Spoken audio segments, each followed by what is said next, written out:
saving me there because I'm not quite ready to read that fine print. And it was Gulf Coast that came in with the lower bid, and obviously that's the one we're requesting for to award the contract to. And so I would like to hear a motion from council to award the contract for the construction of the Texas Water Development Board project to Gulf Coast. I will make a motion that we award the contract for the Texas Water Development Board project 37852 to Gulf Coast Construction. Second. Are there any questions? I have a quick question. Okay. The issue of having to have the contract awarded before changes could be made, is that a procedural thing because it was a sealed bid? Yes, sir, for public, sorry, get used to the mic. It's just a question. Yeah, no, yes, sir, for public procurement, we have to exercise the bid awards as they were bid. If we make changes to that, that reopens the bid process and we start again. Okay. Any change orders are negotiated after award. And we're looking for some kind of lower. Yes, sir, some reductions, yeah. Whether it's a adjustment in scope slightly, but it will be a reduction is what we're looking to change order on this. Okay, thank you. Yes, All sir. right, I have a question. Mayor. Sure. All right, so the bid's $368,000 rounded off, and our grant's $365. Mm-hmm. So we have to come up with basically $3,000 different. Well, see, what Dawn was saying, and by the way, everybody, this is Dawn, Hi, Dawn. Dawn Filter. She's our engineer. But like she was saying, yes, it came in for more than what we had anticipated. What has happened in the past couple months, and everybody's aware of this with everything you buy. The prices have gone crazy. So, but we go ahead and we award the bid, and then we have to see where we can cut here, cut there, in order to bring it into what we have. Right. So that'll be a future discussion. But right now, we have to award the bid in order to be able to, or award the contract in order to be able to discuss those matters. Correct. Right. And so I'm looking at what we're presented today. We have a difference of basically $3,000 between the bid and what we have for a grant. So I just like to know going forward where we have, if we don't find these cuts, then we're going to be responsible for that amount of money. Well, some percentage, I believe, of the cuts where we whittle away will be areas, for instance, removing existing base and asphalt payment. Those are areas where we can put Public Works Department into utilization to reduce that cost, kind of like when they were doing the shouldering work at a greatly reduced rate. So some of those things we'll be able to do. I think, Dawn, are we looking at some options for the actual culvert to reduce the cost as far as the rail tank versus potentially an alternative that may be cheaper? We have started looking at that because of what's happened with materials prices lately. It's not a lot of savings there, but it's exactly where you're speaking of what the City Works can do, Public Works Department can do to reduce the scope that the contractor has to take on and shifting some of those activities to save some of those costs. Okay. So what are we looking for Public Works to do? Like removing the asphalt? We haven't discussed that yet with the contractor. That's why we have to go ahead and award the bid so that we can to speak to the contractor and be able to see what we can do. Okay. We're not at that point yet. Are there any other further questions? I guess the only question I have, it's showing 205 days, which is 41 weeks. Is that correct? If we say 5 days a week. These are calendar days. It's a calendar Okay, days. it is calendar days. Yes, sir. Okay. So it cuts it, but again, we need to look at what the schedule's going to look like between what Public Works can do. But we have to get through the initial award process before we can open up those negotiations. And negotiations also on time, that all can be rolled in at the same time. Yes, sir. Okay, Does thank that you. include the start date? Sorry, say. What's the start date? As soon as we get the contracts executed and get a notice to proceed. We have to negotiate the changes, though, before we can execute that notice to proceed. All right. So then we'll have to look and see if David Marshall has a detour ready to go by then. No pressure. Yeah, no pressure, right, exactly, with the rain helping us. Anyway, can I call for a vote? All in favor? Aye. Any opposed?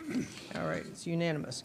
Moving right along, set date for public hearing on conditional use application. This is something that has gone through the planning and zoning according to our ordinances, and now we are looking at setting a date for a joint public hearing. The suggestion is July 1st, which is a Thursday evening at 6 p.m. Standard Time, and like I say, it'll be a joint public hearing and presentation of the CUP, and then at the conclusion, that we will make the decision on whether to grant it or not. So, do I hear a motion to? Well, I don't have. What is We don't this? have to have a vote on setting a date. It's. What is this? It's a CUP application, and we'll be submitting further information about it. Okay. It's not necessary to have a vote on this anyway, is it? It's just announcing the date, and it's going to be, so please mark your calendars, July 1st, Thursday, July 1st, 6 p.m. Next on the agenda is let's adjourn, because we're going to start a Townhall Meeting in just about 6 minutes. So do I hear a motion to adjourn? I'll make that motion. Second. All in favor? Aye. Okay, we are adjourned until 10 a.m. There. Is this the museum? Oh, okay. Yeah, but if we got into long discussion, we'd run into our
Okay, I'd like to call the meeting to order. It's 10:02 on July 5th, 2021. We do have full council present, and this is a town hall meeting. This is the meeting for our people, and I would love to be able to show on the camera everybody that's here. Ivanhoe always has a lot of participation. This is wonderful that there's so many people here. I know that if I have a million questions, you probably have 1,000,001. So we're here to look at this and to get the answers to questions. Of course, everybody knows that we have been awarded an approximately $11.5 million grant, which is, I mean, huge. I think, I know all of us are over the moon. So this is probably the most exciting meeting we've ever had. And what we're going to do is go over some of the projects that have already been done. Like we did quite a bit of work last year, what we have projected for this year, and what we are going to be doing with this $11.5 million. I'm not going to fill the space with my talk for very long. Dawn Pilcher is here, and I want you to know that this woman, she's with LJA Engineering. She is our engineer. This is her brainchild. I mean, we were sitting in a meeting one day, and this light comes on. You know how the cartoons you see in there, this light comes on. Well, this is what happened that day, and she says, "You know what? You guys qualify for this, and the points, and this. Of course, she knows all that stuff." And she says, "And we can fix that lake, and we can do this, and we can do that." And it's like, oh. She was on fire. And so the grant was submitted in October, and we were awarded this grant, which is really rapid to get that. Very quick, because a lot of times we submit grant applications and it's like forever. And so what I want her to do is explain exactly what her project is. And so we're good. And I don't think it's a problem, Dawn, if they interrupt you and ask questions. And so I'm going to turn it over to Dawn. She's brought maps that are all over here, and she's going to explain what those are about. And feel free to ask questions, and we'll get those. I'll run around with a microphone so you can answer the questions in the microphone. We certainly want everything recorded. So, oh, by the way. We can move that one map to the back. Yeah, well, we could do that. I'll do that. The other thing I do want to introduce our commissioner that's here this morning, Joe Blacksher. Would you stand up, Joe? He's our county commissioner. And of course, the other very, very important person in the room today is Jill Finney, and she's our grant administrator. So between the grant administrator, the engineer, we should be able to get a lot of answers to a lot of questions. So I'm going to turn it over to Dawn right now. Thank you, Mayor. And again, my name is Dawn Pilcher. I'm with LJA Engineering. It's a pleasure to be here with you guys today. We're very excited about the project that we're going to talk about today. There are maps around the room. They all have the exact same imagery on them. On the map, we've shown a number of projects that are ongoing or planned for the very near future. Ivanhoe's a really cool community because you guys are so close and you have all these great lakes. It is, however, a relatively old development in terms of the lakes and the infrastructure. So the city has been working very diligently to get you guys a lot of road improvements. Along with that, Ivanhoe, Tyler County, all of East Texas recently has suffered some really devastating flooding events. What in the hydraulic world we refer to as a 100-year storm event really means that every single year you have a 1% chance of that event happening. Unfortunately, in the last about 5 years, we've had at least three 100-year storm events. So it's kind of like, It's kind of like rolling Yahtzee 4 times in a row. It just shouldn't happen, but every once in a while, that's the way it works out. So we'll talk about these maps. Mayor, would you like me to move one in front of the camera or just work from? That's probably a good idea, Dawn. Okay.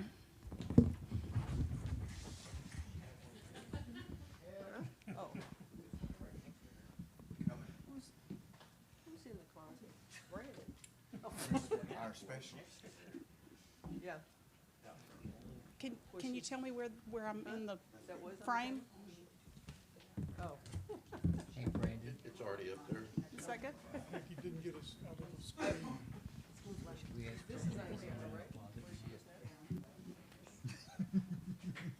Do we still need to do that, Brandon?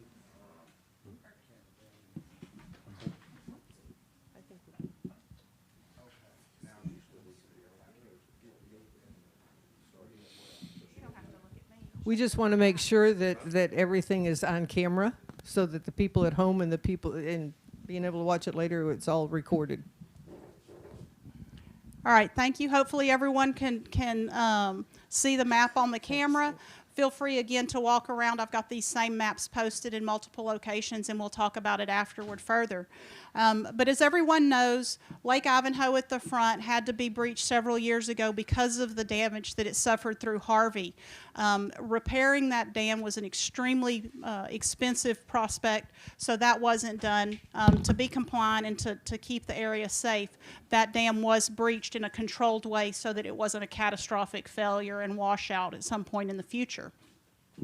The grants that came available recently, and it's money that was allocated by HUD, by the federal government for the state of Texas. A lot of rules and various things, but this particular pot of money was what they called mitigation. In this instance, we were allowed to utilize money to make repairs in things that haven't had a failure necessarily yet, but to prevent, to mitigate any future damages. And in doing that, we started looking at you guys' dams. They're old. They were put in when this was developed more as a development subdivision as opposed to a city. So we started looking at things. The first one, obviously, was Lake Ivanhoe, needs a new dam. In order to do this, these projects need to serve a flood control purpose, not just to be the amenities lakes as they were originally created. So this dam would be rebuilt for Lake Ivanhoe with some control structures that allow it to capture and detain some floodwaters as they come from outside the community until other floodwaters can pass through, and those excess waters that are held in what we would call the flood pool can be released slowly and controlled and help prevent any future washouts. The other areas that we looked at were here on Lake Tristan, the spillway. There's some history of some water coming over that and reworking that structure so that that's got a better control and you get better flood mitigation and flood control on that one. And then down on Lake Camelot to rework that lake or that dam, again, so that we get some good flood control management out of that lake. So these will do a lot. Again, the mayor said it's almost $11.5 million that you guys are getting, and the federal government through the state of Texas, which is how this gets routed. It gets routed through GLO. They're paying 99% of this, so you're paying a penny on the dollar for this money. This is about as cheap a grant as you will ever find. So we tried to come up with projects that were going to be of greatest benefit in terms of flood control and future mitigation, because this is a unique situation where we did not have to show that these had already failed or already damaged. This is to prevent future damages. As you go around, when you get a chance to look at these maps, we have other projects listed on this map. We have another outstanding grant application. We're expecting that to be funded. It has not yet been funded, but all the roads that you see in blue, that's another grant application that would come through the same program. This one will be 100% funded if we get the signature from the state of Texas on it. When we get the signature from the state of Texas on it. Yeah, so you can see, we've tried to focus, again, this particular project was restricted to, they said it had to be a flood control project. Well, with the way the city is built, and how much relief in the hills that you guys have, flood control means that we have to be able to manage the water and keep it in the ditch. Well, to do that, our roads have to be in such a condition. So we've taken a flood control project and we've been able to roll some road improvements into that. And that's really significant, and the state understands why that's important, to improve these roads and harden them, because to keep the flood control from washing out your roads, we have to improve these road segments. Did you mention the amount of that one? Though, by the way, that's $8 million, and that would be 100% funded by the feds. Yeah, I mean, this is so huge for our community, and I've talked to different people. My grant administrator said, oh, that's a given. That one is basically, that money has already been allocated. And I talked to Lonnie Hunt, who's the director of DETCOG, and he said the same thing the other day. So it's like, oh my God, you know, we are so blessed. Mayor? And as an engineer, I'd like to believe, you know, I know that this money's coming, but it's I can't say it's here. So Yeah, but I keep the mayor correcting. can say when. I keep telling everybody, you know, Mayor, I'm sorry, over here. I just want to interject for one quick second, just so that everybody really has an understanding of the scope of this funding. When we look at our current city budget of somewhere around $500,000 a year, give or take, we're looking at 20 years worth of city revenue landing all at once. We're saying 2 decades worth of financing is coming into our community, and I just want to take a moment with everybody and say thank you for all being a part of this community, and this is the beginning of a really bright future for Ivanhoe. I'm so glad that we're so blessed in this, and that we've had good people to work with, and folks that have known the ins and outs of getting this financing laid out for us, and it's just really a magical moment for us. But I just wanted to share the scope of that. We got 20 years landing all at once, so. yeah. Thank you, Mr. Harrington. And one thing I would like to bring out, when we talk about this $11.5 million, this is where you guys come in, the community. Part of this project, and I don't think Dawn has touched on that yet, but part of the project is acquiring the property that is involved in each of one of the projects. This is property that currently is owned by the association, and so we'll have a membership meeting. We'll be explaining it more and more, what this entails and what it's going to look like, and then the membership, you people are the ones that vote to go ahead and sell the property, because it has to be acquired in order for us to get the grant.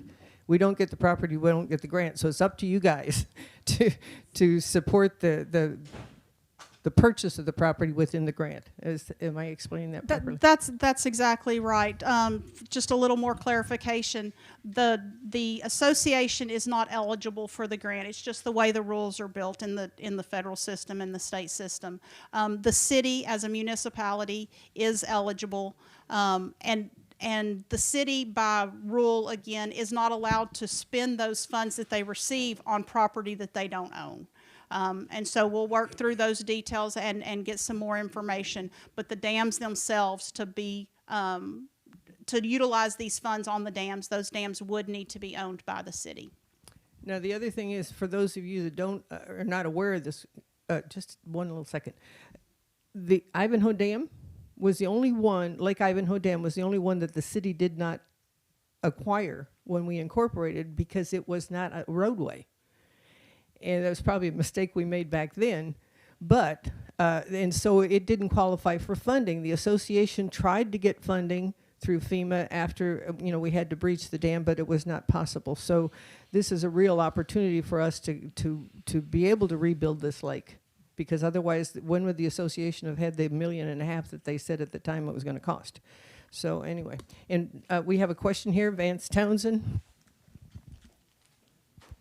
I know you mentioned that you have to acquire the properties for the flood control district, but my question is it possible, if there's any pushback from that the city can implement eminent domain for the flood control project? That I'm not sure, but I'm sure that our community will be in cooperation. I don't envision any problem with the acquisition of the property. It's just something that makes sense. When we're given an opportunity like this, we don't just say, oh, well, we're not going to play together in the sandbox. Yeah, so, I can't speak to what the city's regulations are or what their feeling is and through their attorney. But exercising eminent domain on these sorts of projects is a valid way in the state's view and in the federal view to acquire that property if necessary.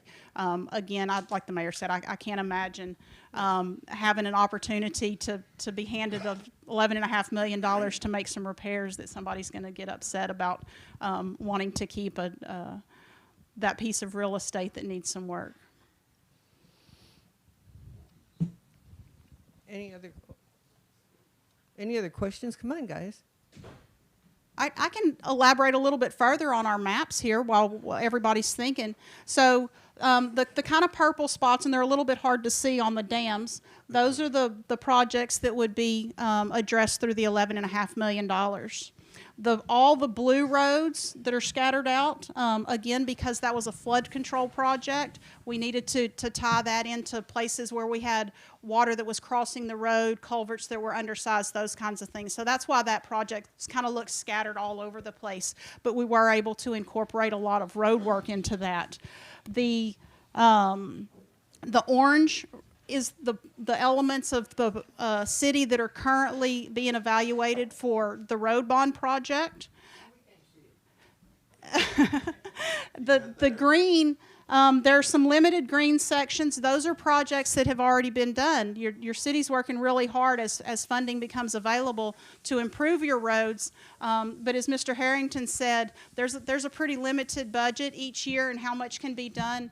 But between the $8 million for what we call the DR project, which is the damage repairs, the $11.5 million for the mitigation project, and the smaller projects that have been awarded. And $3 million isn't or $300,000 isn't a small amount of money, but relative to the other $19 million, it's not a lot.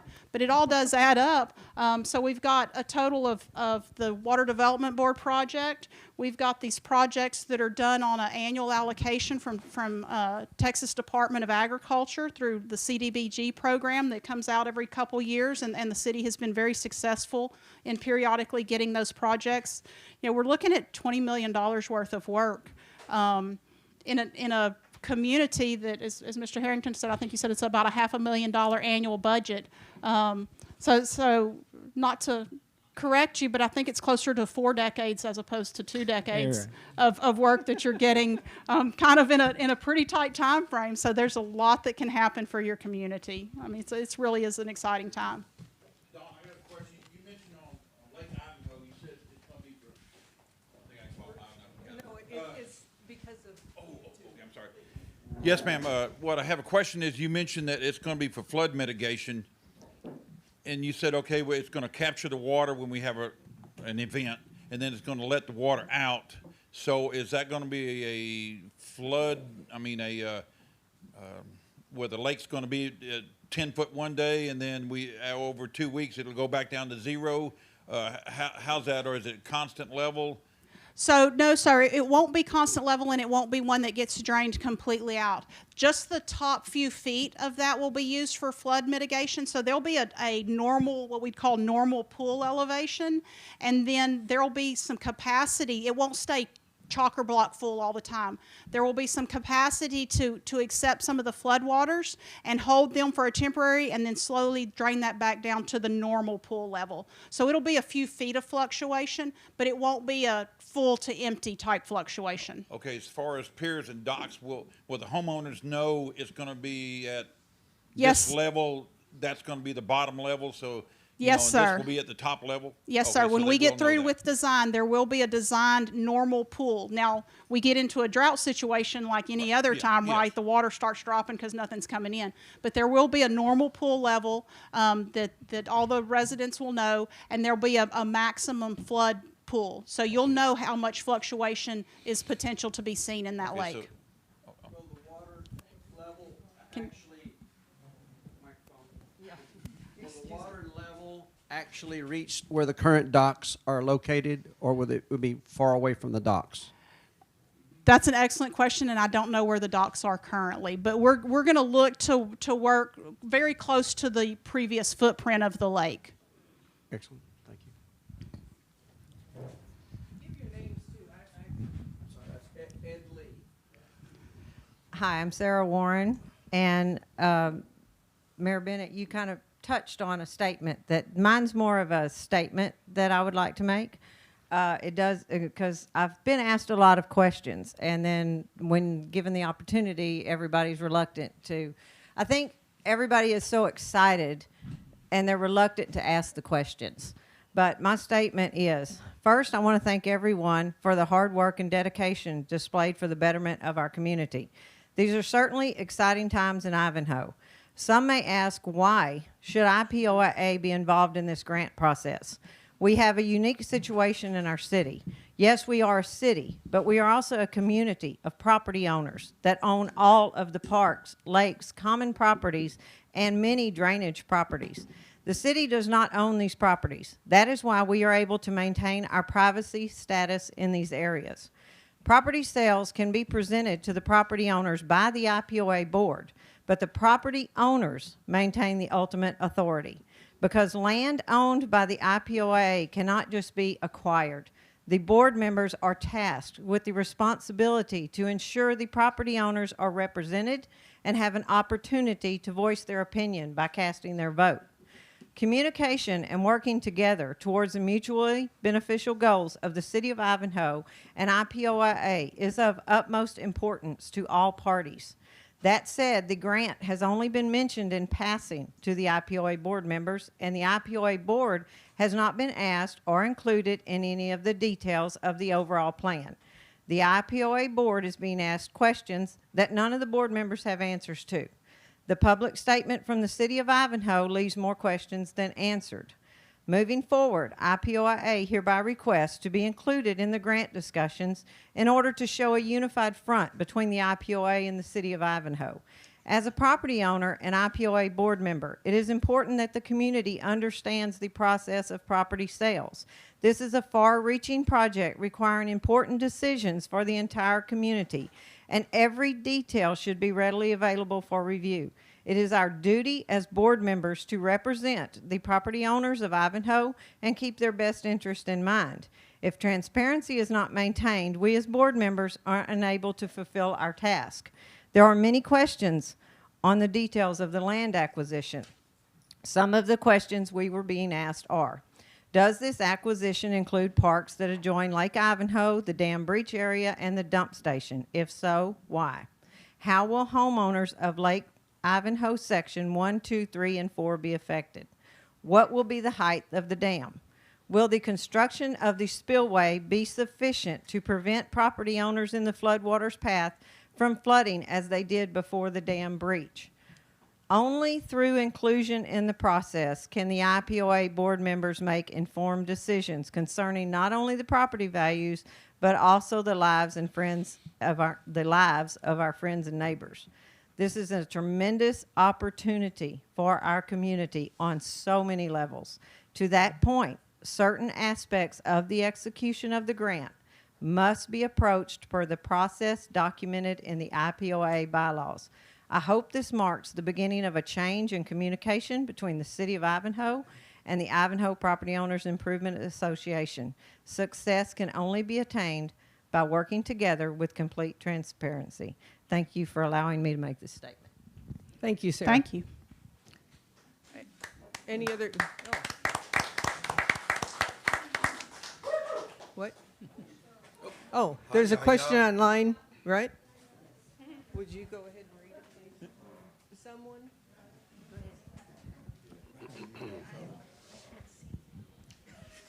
And I can't hardly from here. Okay, the question from online from Judy Shoemake. Just curious, will the grant money be available for lake water such as the creek on Sherwood Forest Drive? According to survey, the Shoemake home boundary is at the edge, as is the Ray home. I'm not sure I understand No, the it's not question. included in the grant application. The only thing the only work, if I'm correct, correct me if I'm wrong, is what is actually in the grant application. And this involves Lake Ivanhoe, Tristan Dam, and Camelot Dam. So at this point, that's what this money is dedicated to. You can't add something like that, can you? No, this is the dedicated scope of the project as it was awarded.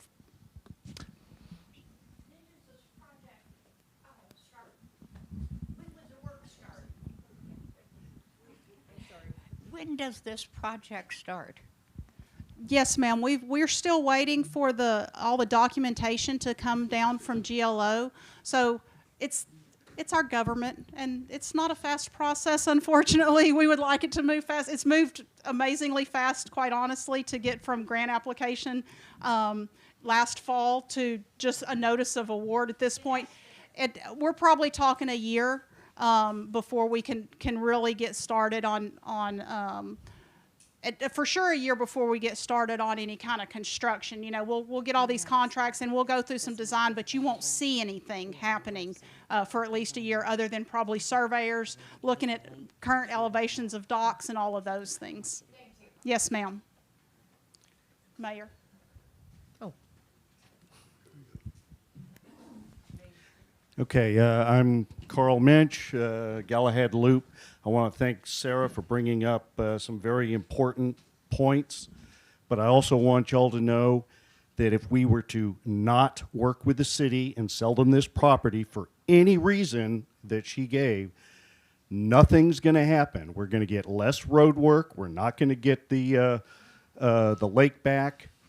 It has ramifications that I cannot imagine any justification for denying that sale. And I just want y'all to consider that. Consider what the no-build alternative is. And it's terrible for the people on the lake, and it's bad for the rest of us. Thank you. Well, and just to address this a little bit further, and I'm sorry if there's any confusion, before we submitted the grant, the first thing I did was go to the association and tell them that we were going to submit the grant. This was back in October. This is amazing that this grant was awarded that quickly. It just never happens. But I did sit down with the association. I gave them copies of the maps and what the project entailed. And, you know, at that point, I thought it was pie in the sky. But we really haven't, until... Yeah, I had maps and everything. Randy remembers. But, and I mentioned the fact that this, within the grant, what's the amount that's projected that the association might be able to sell the property for? Now, Dawn... you're asking me to reach back to an October application. Yeah. It's hundreds of thousands of dollars. I think right now the way I've got the grant application. I'll get that, but it was like $700,000 that the association could. $795,000 that the association would be paid for the land through this grant.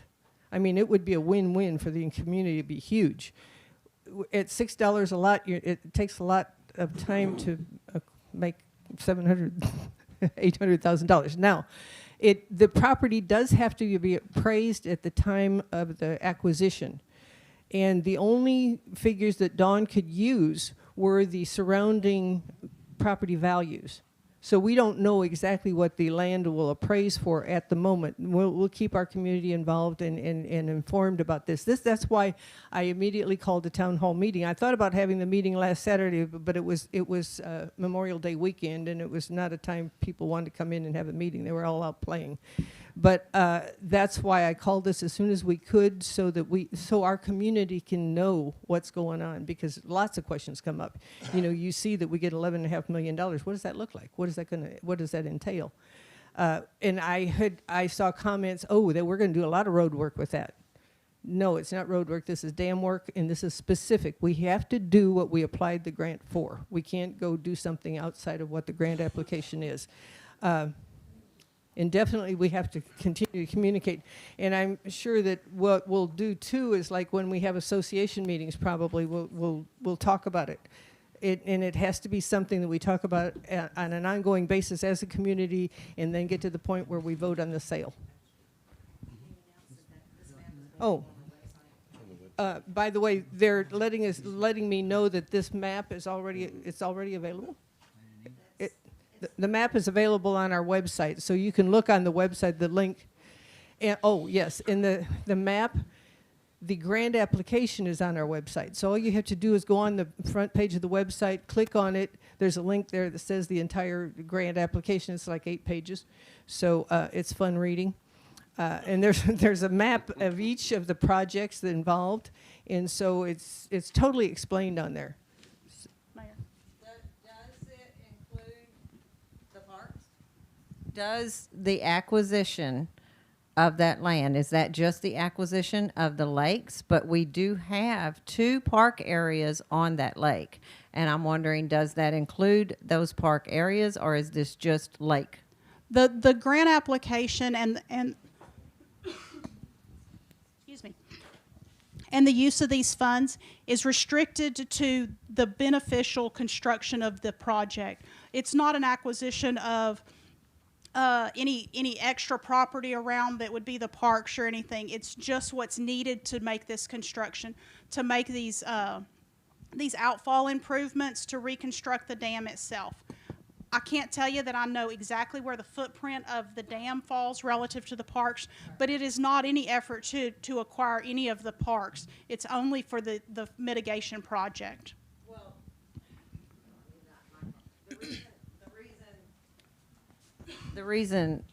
that's the reason for my statement and my question, is that we have to work together and figure all of this out so that we as the IPOA board can present this correctly to the people so that they know exactly what they're voting on. Yes, ma'am. Because absolutely. there's that dam breach area, there's the dump station, and then there's, I don't have it in my head, there's either 3 lots on what we call Old Ivanhoe Park, and then over by the Brock houses, I want to say there's 5 lots there, but I'm not sure. So we just have to make sure that we know that we do this correctly, so we know what we are entitled to present to the people. Oh, absolutely. And as we move forward and refine design, there'll be very specific maps that would be related to acquisition and all of those negotiations. And we want to bring all of that to you guys and make sure that everybody's clear on exactly, thank you, exactly which areas would need to be,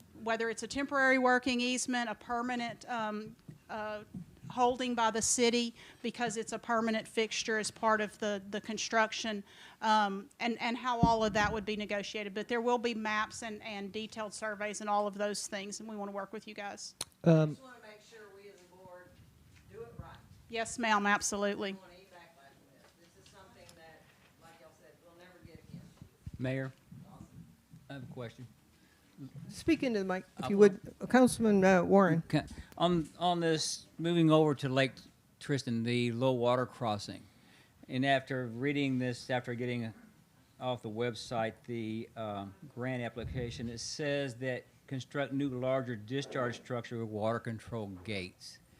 Is that on the CHARMAINE side of the south side of the discharge of that road? So the discharge gates, the control gates, are typically installed on the lake side, on the high water side. Mm-hmm. And so that would be some new construction, some new culverts that would cross under the road, and improved water control gates so that that water can be released at a slow rate anytime you need to bring the water level down if we get a real high water level situation. And then as that lake comes down, you can choke those gates or close them completely. And it gives you better management of your water level in the lake. So there's no need to acquisition any property over there? On the downstream side, Uh-huh. there'll be a minimal acquisition, and it's so that discharge channel where it's going to come through doesn't create an erosion problem, because we still armor the downstream side of a dam where there's a discharge. Otherwise, the release of that water will do what they call undercutting, and the velocity as it hits that earthen area will roll back under and try to back cut your dam. Okay. And so there'll be a minimal amount where we have to put some armoring, some concrete paving and something like that in there. Yes, sir. Okay. And what about on Camelot? How's that dam to be reconstructed? So that dam is going to be a complete new dam in there. No, that's Ivanhoe. I'm sorry. No. Cam- Yeah, Which one's at the Camelot front? is Camelot's the- at the front. No, the Camelot, the back. way in the back. It has to be totally redone. That's the one with the trees in it. Yeah. Yes. So that one will be, all of that vegetation will be pulled off the front side of the dam, and that front side of the dam will be completely reconstructed, so that we have a stable slope in there. If we were to get an event that caused the dam to spill there and those trees were to roll, we would lose that dam in a catastrophic way. It would be the expectation. So all of that vegetation, those trees that are, because the front side of that dam right now is very, very steep, and the trees are kind of holding hands to keep the dam in place right now. That's not a good way to have a dam stability established. I agree. So would you redo the valve on that dam as well? I believe so. I'd have to look back and see exactly what's in there, but I believe the discharge is being reworked on that dam also. Is it going to remain the same height as it is now? There's or- no intent to change that one. Yes, sir. It's a mitigation effort to prevent catastrophic future failure of that dam. Okay. Thank you. Okay, so on Lake Camelot, there is no plans for that lake to be raised up any, because that lake, it used to be deeper. And if you are ever on Lake Camelot, only way I know is because I have spent lots of time with our herbicide specialist on that lake. My parents used to live on that lake, and you can look and you can see that the docks, they're so high because they were built at one time for a higher level of lake. So that was going to be my question. Is there any way that we can restore that lake back to its original height? Because there are people on, oh, and y'all forgive me, I don't know my directions. Yeah, I know where the dam is, and if you go out all the way, whatever direction that North. is, to the end of it, north, is that North. north? Those people are sitting on basically about 6 inches of water. Some of their docks are completely just taken over by vegetation. We can't even get into there now. And even if we do get into there, we almost got stuck last time. It wouldn't do any good. It's just dirt. So I was just wondering, is there any way that we can restore that height? So there's nothing in this project currently and in the application that precludes a change in water surface level. What's preventing that right now is the safety of the dam itself. So, you know, as this project gets further developed and we get into detailed design, that's certainly something that we would be able to look at that point. But that was not specifically in the application to change that water surface level. I guess when you redo that valve, that would change the aspect of the lake height. We can change the way the normal water surface and the high water surface. We can adjust that by how that release structure is constructed. But the first thing is we got to make sure that we've got a safe dam that can hold that level of water I agree, behind it. Yes, 'cause sir. Working with Rusty on the dams, we have issues with that valve a lot, whether it's through a poor design or what it may be. Yes, sir. Ms. Dawn, if Yes, I sir. could backtrack momentarily to the Tristan Drainway.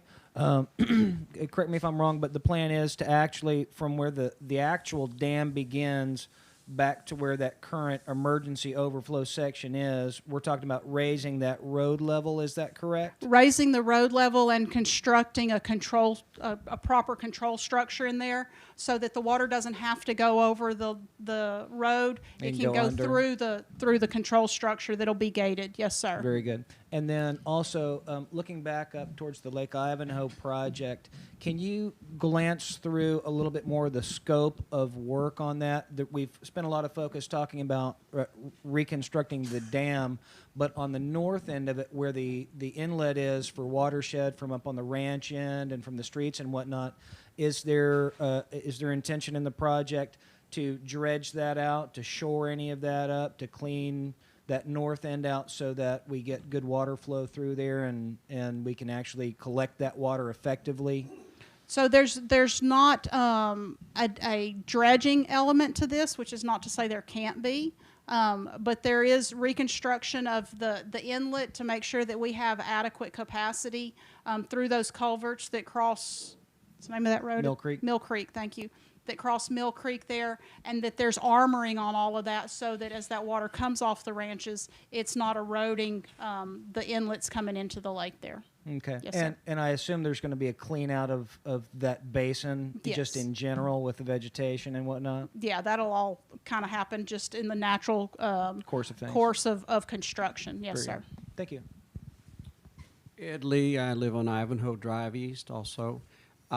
Regarding that same area that you're referring to, Mill Creek Drive, the overpass or bridge goes over. At one time, there was about a 4 to 6 foot culvert there, and then it had collapsed completely.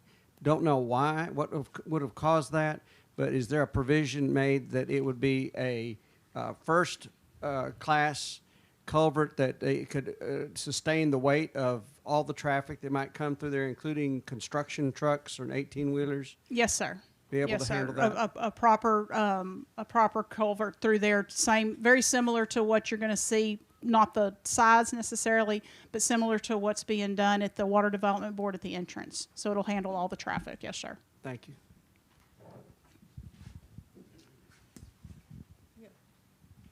Oh, wait, just one more. Okay, Carl again. On Mill Creek, it looks like it comes very close to Highway 69. Is there any plan to connect with the highway? And the reason I'm asking, in the early 90s, there were studies done called CEPTED, Crime Prevention Through Environmental Design, and limiting points of ingress and egress were crucial to lowering crime. And I'm hoping we're not going to make another entrance. Thank you. Not even a question right at this point. No, sir. It's well, just yeah. to get the road fixed. It's not to tie back into TxDOT there. We have a question on YouTube from David Marshall. Will the construction process on Camelot Dam involve draining the lake completely for new construction? There is a distinct possibility that the lake will be either drained or very nearly drained. In order to make some of these repairs, we have to be able to work in a dry condition.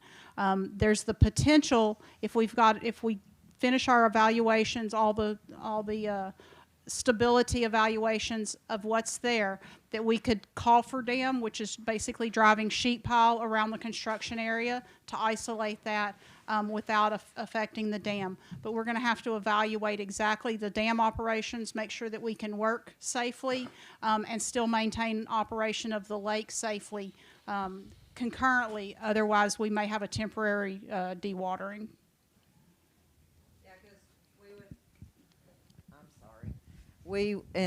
On that aspect about Lake Camelot, less than 2 years ago, we put carp in that lake. And I think it might be, I mean, I don't know, but it may be a suggestion to also work with Texas Parks and Wildlife, because I don't know what their thoughts and feelings would be about draining that lake and how we go about maybe, I don't know, harvesting the carp. I don't know. And I'm not talking about an IPOA standpoint as money. I'm talking about, I don't want to break the rules with Texas Parks and Wildlife, because when we put the carp in, they have said, do not let these go downstream. And I know sometimes during Harvey and stuff, we've had to open up and let things go. But I'm it's just points that I was making. Yes, ma'am. All of these projects are subject to EPA, Parks and Wildlife, a variety of environmental regulations. So all of that will be complied with, and all of those permits will be filed, whatever we need to do. And when I say drain the lake, we typically, I mean, it's almost impossible to get a lake like this dry, like the whole thing dry. There's just not a perfect low point drain in it. Dewatering may be taking it down 5, 6, 7 feet so that we can work in a dry spot, but that's still, you've got deep pockets and there's still water. So maybe they would stay in there. Yeah, we'll work through that, and we'll get all the hydrographic surveys. So there's, we do some special surveying when we're working in water to identify where we need to be. Yes, ma'am. Yes, Danny Musney from Sherwood Forest Drive North. And my question is on Galahad Lake, on the dam where it comes across to the other end, and you got that big mound there that creates a hazard for people coming around the curve. Can that be flattened out and made into a straight road? It's where it is now. It's down to one lane. You can't cross that dam if somebody else is coming right there at that intersection by the boat ramp. Yes, sir. That would have to be something that we looked at in a separate project. Galahad is not a part of this particular project at this time, but we certainly appreciate any kind of input, those kind of concerns as we move forward. There are a variety of funding mechanisms, and there's always new things coming out. But to have a list of concerns and those kinds of things is very beneficial when we start looking at future projects. Unfortunately, Galahad's not part of this project. Mr. Musney, I believe that particular spot that you're at, David Harrington up here, that particular area that you're speaking about is part of the consideration for the bond funding when we repave Lakewood. So that section is under consideration already for reconstruction as a place where we have base failure and as part of the drainway there. Okay, at this point, are there any questions right now? I'd like to bring our grant administrator in on this so that she can kind of talk about what her part of it is. Come on. This is Jill Finney. Hi, everybody. Hi, Jill. Jill can have my microphone. No, we've got spares. Not gonna let me out, huh? Hi, everyone. My name is Jill Finney, and I work with, CD, I'm here, for Langford Community Management Services. We are a grant administrator working with the city of Ivanhoe. My role, or our role, is we did the application for the city, and then once the funding comes, our role is to make sure everything is done accordingly. We do all the paperwork with the state. We make sure environmental is done correctly. Nothing can start on this project until environmental is cleared. So there's a lot of hoops we have to go through the state and through the feds before this project can get going. And my job is to make sure it's moving along on time. If there's any changes to the project or the scope, it's my job to make a change to the performance statement. The state is very particular with what this money is for. So when it was approved, there's a performance statement that's exactly what is allowed. So if we are going to deviate from that in any way, shape, or form, we need to go back to the state, and it's a procedure, and it takes a while, but it can happen. But from now going forward, this is the project that was approved. So the next steps, in my experience with the General Land Office, we'll probably get, the city of Ivanhoe may get a contract within 2 months. Once the contract is signed, we do a kickoff with startup documentation. So there will probably be another meeting, a council meeting, to approve all of the documentation that's required by HUD. And then the next steps is she's going to take it with the design and go forward, and then we'll just start the project. I think this project is 3 years around, hopefully, depending on weather and changes. Is there any idea when we can begin the first part of it? I mean, this is going to be in three separate projects, but is there any idea when the first part of it might start? So once the contract is signed, the next step is the environmental. So the environmental, it depends how long that takes. It could be 2 months, it could be 8 months. Do you foresee anything strange within this AUGF that might take longer? I know. Well, I don't see anything that's going to extend it particularly. We know that we have some potential for some endangered or threatened, particularly vegetative species, that we just have to do the extra environmental surveys for. You know, we'll get the guys out and document what there is or isn't. But it's the clearances, and I will say that I'm an engineer, so I just want to make it happen. Jill works really hard to keep me out of trouble with the feds and to keep the money coming so that I don't break any rules, whether it's federal or state. So, you know, I try to do whatever she tells me to do when she tells me to do it. Will. Jill, Councilman Warren, When will we see the survey for Lake Ivanhoe up there come out? Or when would that start? Well, that, again, that won't start until after the environmental clearance and the AUGF. Once that's done, once we get approval from environmental that everything's good to go, where there's no horned frogs or some horned toad somewhere then we can move forward, and then the design can begin, and off we go.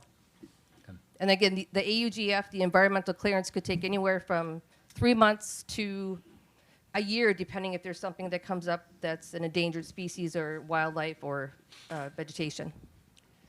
Yes? We had that happen when the Texas Water Development Board thing, we were hung up in environmentals for months. About 6 months for them to decide that there was no trailing phlox. I don't know if anybody knows what trailing phlox is, but apparently it's some Yeah, Google that one. vegetation that this is a habitat area, but we did do the inspections and did not find any, but it did take an extra period of time because there's potential for it in this area. Y'all let us know when you find whatever that is. We'll take care of that for you. Ed Lee again, and this particularly for you three ladies on it. Is there a provision and protocol in the letting of bids that the city or the agency here in the grant can accept or reject any or all bids that are being let on this project regarding the materials, the companies, etc.? Do you want to take it or you want me to? I'll have you take it. And Okay. I can chime in. So we'll follow public procurement procedures, which will tell us essentially that we need to be good stewards of tax dollars, because ultimately that's where all this money comes from. It's federal money that's coming down to us.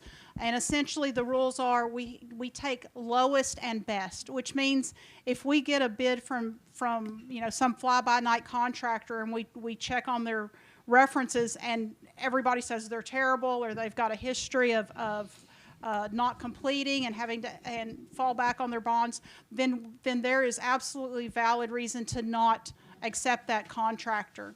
The other thing we can do is as we move forward, if we determine it to be beneficial, we can break this up and maybe purchase some materials independently of contracting, and some of this work can be done again by your public works department. There's a variety of ways to break this. It's not going to be one necessarily big contractor and whoever is low gets it. So there is a way to work through and disqualify bad bids, but a lowest and best is the general rule. Regarding this issue, I would like to encourage us to look very carefully for qualified Tyler County companies that might be able to give them fair consideration of the project, so that at least some of our county can benefit in that way also, and be a complementary situation rather than us going totally out and find a bid in Houston someplace. Thank you. Yes, sir. And sometimes what we do in order to support those local smaller contractors is we do break these projects into smaller elements so that it doesn't have to go to a mega contractor out of a big city. And we get good pricing in doing that, and we get the ability to move elements of projects forward. But that's all going to come through development of the full project design and how all of that will fall together in the next couple years. Thank you. Bruce Kipling. Once this project is completed, will they redraw the floodplains and the datum for us? Probably not. We can ask for that. We can go back and ask FEMA to take another look at that. That's a very long process to have that done. It will not be an automatic element of this project. It's certainly something that we can ask for afterward. Another quick question for you on Lake Ivanhoe, Don. On the downstream side, I noticed on the map there's a blue line, number 37. I wouldn't think that's not roadway down through there. Is there a scope of work that includes shielding that drainway on the downstream side to make sure that drain water doesn't erode the back side of that road that we're replacing? Yes, sir. So the blue lines and the numbers, that particular one, that's part of the $8 million project that is the flood control project. And so part of that is to clean and shape that channel and armor it so that that water doesn't get to the road and just kind of spread out and take too long to get clear. So when that discharge comes through the road, we've got a channel to manage it. Okay, if the timing and sequence of these different pots of money isn't just right, you know, for instance, we've got the Lake Ivanhoe project, we've got the Texas Water Development Board project, and then we've got, that's the mitigation funds, right? So we got 3 different pots of money and projects all adjacent to one little stretch of roadway and drain. Is there a method and means by which, if one of those pots of money isn't timed in sequence right, that we'll be able to get that all constructed in a way that ensures the longevity and integrity of that roadway? Yes, sir. We're tracking all of these projects. That's why we've got the map built the way we do. And there are times that the timing of the funding doesn't line up just right. But there are some, you know, limited overlaps in these projects because they were applied for at various times and we didn't know. I never would have guessed that we'd have been successful on all the projects. I mean, this just never happens to anybody. So sometimes the really critical things we apply for in multiple places to just really make sure we get them. After all of these contracts are executed with the various entities for the grant funding, then we go back and we talk to Jill about maybe pushing. So if we've got an overlap, let's fund this one with this piece of money and we can push a little bit here, push a little there. And right now we're seeing a real increase in materials cost. These projects were, of course, budgeted according to what cost was going to be, construction costs look like a year ago. That's not what it is now. So there will be a little bit of shifting, you know, scope, alignment, tweaking as we move forward. But yes, sir, we're tracking all of them to make sure that we don't step on any toes as we move forward, and these are sequenced appropriately to not create a problem. This is a question and addendum to Councilman Harrington's question. All of the road work looks great. We do a good job. At the end, after we wrap it all up, are we creating a larger standoff from the roads to maintain actual ditch drainage and keep the vegetation back from the roads? Because that seems to be a large issue in this particular community due to the sandy soil makeup. And so that any type of drainage that's created on both sides of the road seems to disappear after a time and or be completely filled in with vegetation. Do we have any plans to increase that standoff, create a real drainage methodology for those roads? So the right-of-way that the city has is what they have, and it's a function of the way all your lots were plotted and platted way back at the beginning of the development. So there's a limited footprint for that road corridor. All of the blue, again, like I said, this was a drainage project, not a road project, and so elements of that are crossings, ditch gradings, ditch cleanouts. So everywhere that there's blue, all of those roads include improvements to the roadside ditches. And one of the issues I think, Vance, has been we have a very limited crew. We have a very limited budget. And I think I've said this so many times. I finally asked our engineer, Alan Sims, how much of a budget we should really have to support 46 miles of roads and the dams that we had to support. He told me that it should, ideally it would be $1.5 million to $2 million a year to maintain, okay? We have 200,000. That's how far underfunded we are. What I'm anticipating, it's like what with our limited crew, not having to fill potholes every time it rains in the same areas, we'll be able to spend more time mowing ditches and doing some of this other stuff because we're getting this money, It doesn't mean our day-to-day budget has increased.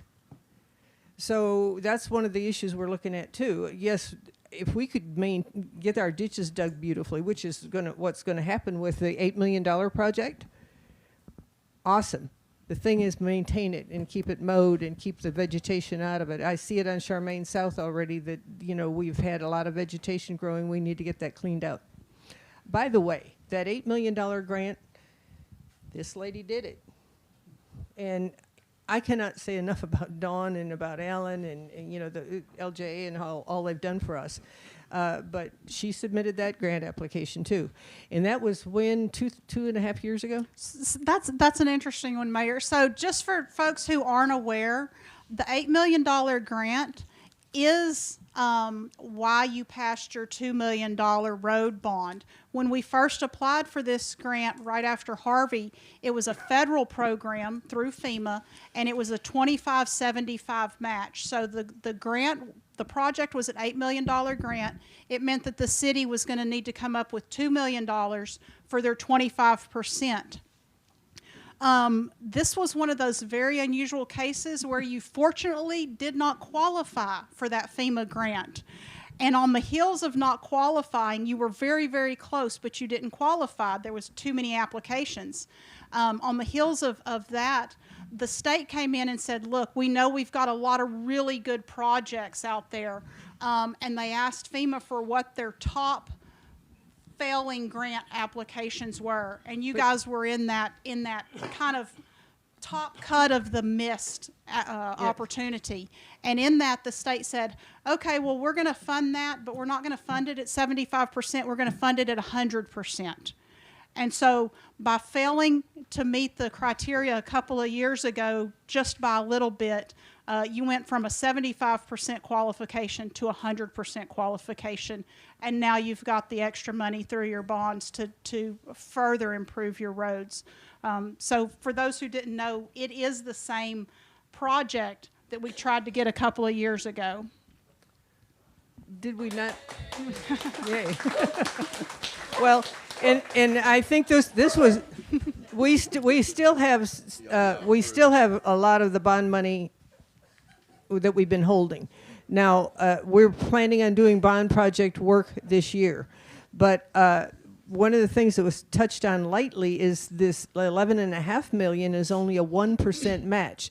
It's $115,000 that we have to put in to get $11.5 million. I mean, this is awesome.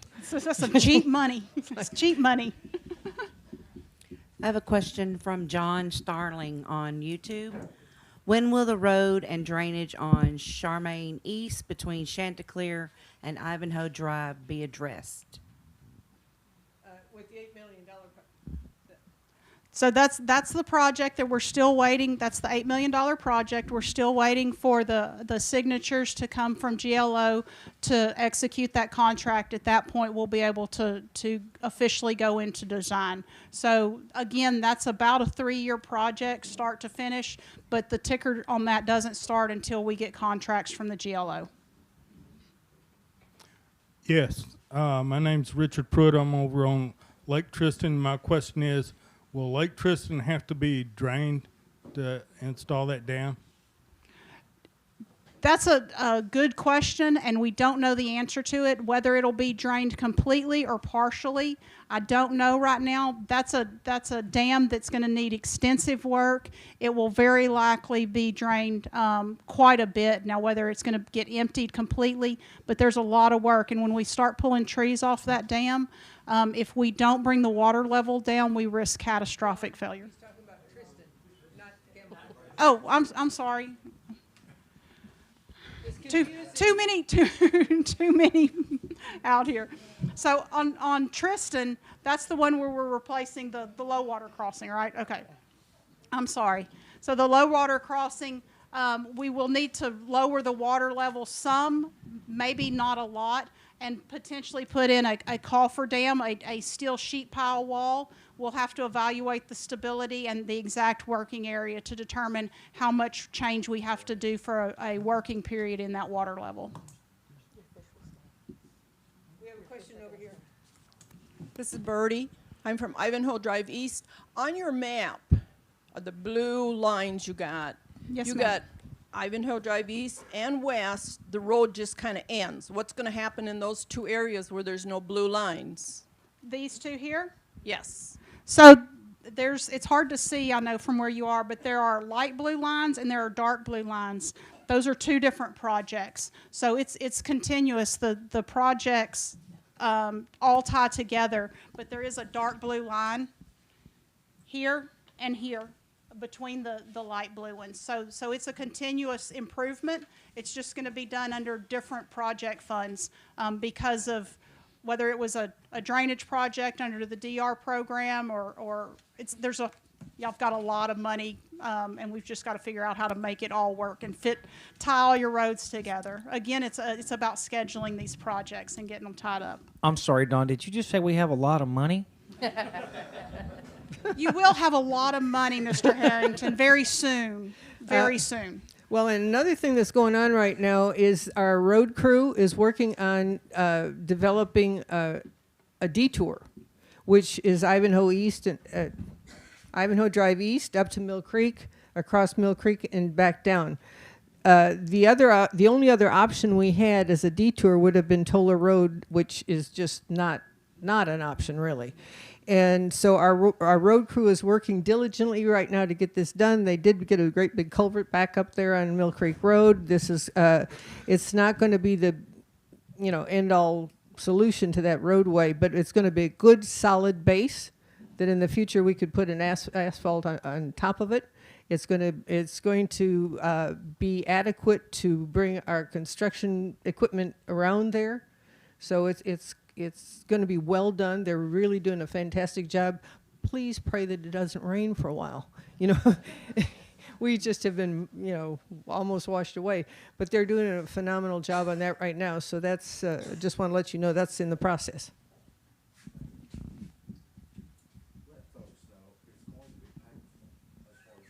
Oh, CD said, let folks know it's going to be painful.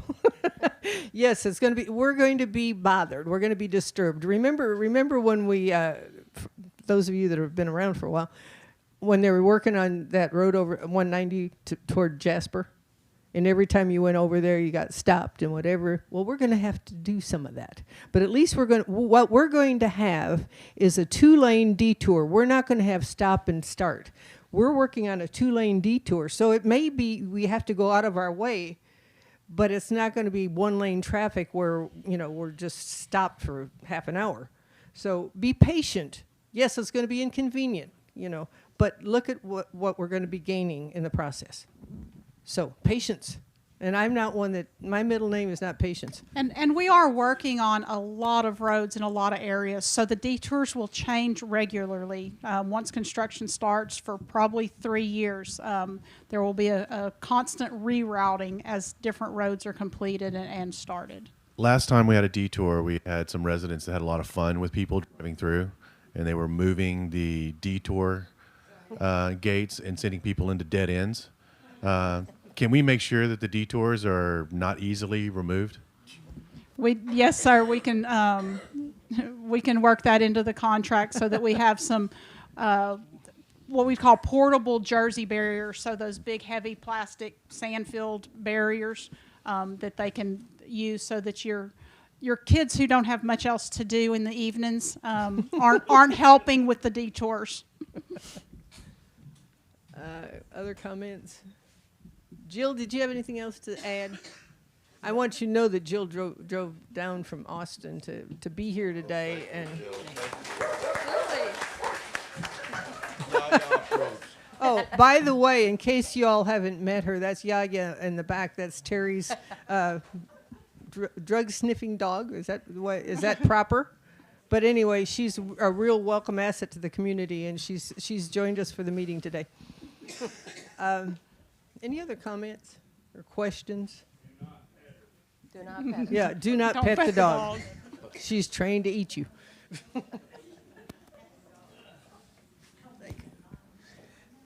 I want to call out David Rader. I think I want to call out the Property Owners Association and the city leaders for a job well done. this is fantastic. This is a fantastic place to live. And that includes the previous administrations of both. The people that had the foresight to create a city here and do what you all have done in a very short time. You have my thanks for sure.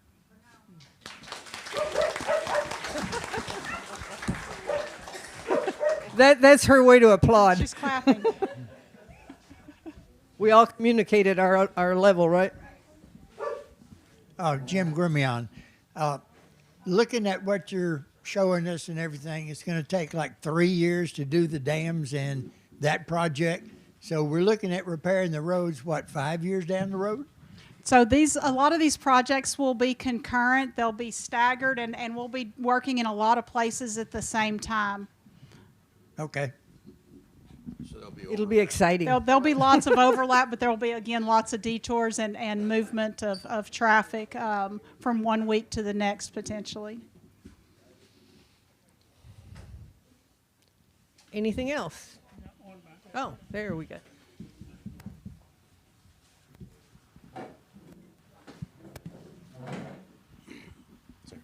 Mark Bonnet. I live on Ivanhoe Estates East. Ivanhoe Estates Drive.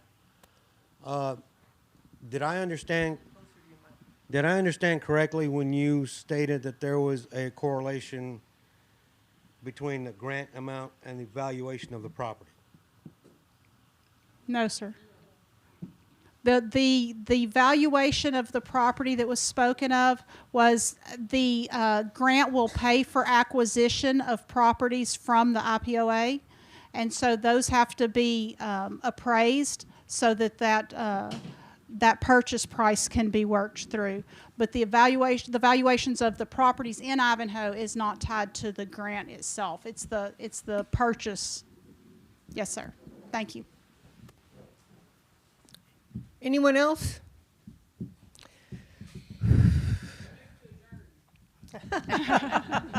That's an option. Okay. Mayor, hopefully as we move forward, we can work together, and as documents such as a survey comes out, that we share that with the council and IPOA so we can communicate to the citizens of Ivanhoe of exactly what's going on as this grant proceeds. I think it's an exciting time, and I think that we need complete transparency in this whole procedure. I think there has been, Will, and I appreciate that, and the only way we're going to move forward is by working together, so it's essential. I appreciate that. Oh. All of the information is available on the website. We want to reiterate that. And we are so open. If anybody wants to come in here and sit down and ask questions, I personally will talk to you as long as you want to talk. I'm available, and we're available for any questions at any time. And all of our meetings, every meeting that we have is now broadcast on YouTube, so you can pull it up anytime. So I don't know how we could achieve more transparency, and absolutely we have to work together. So that's a goal, and that's the reason we have everybody here today. Vance, one more time.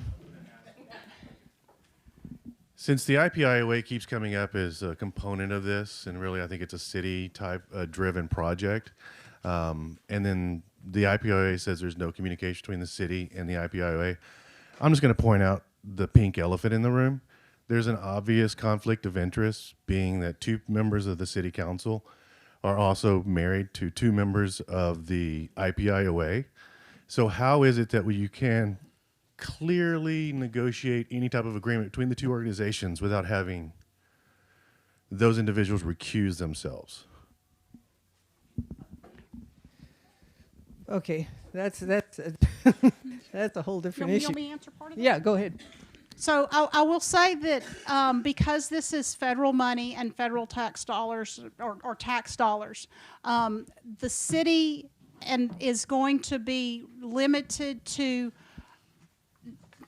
purchase of properties for appraised values.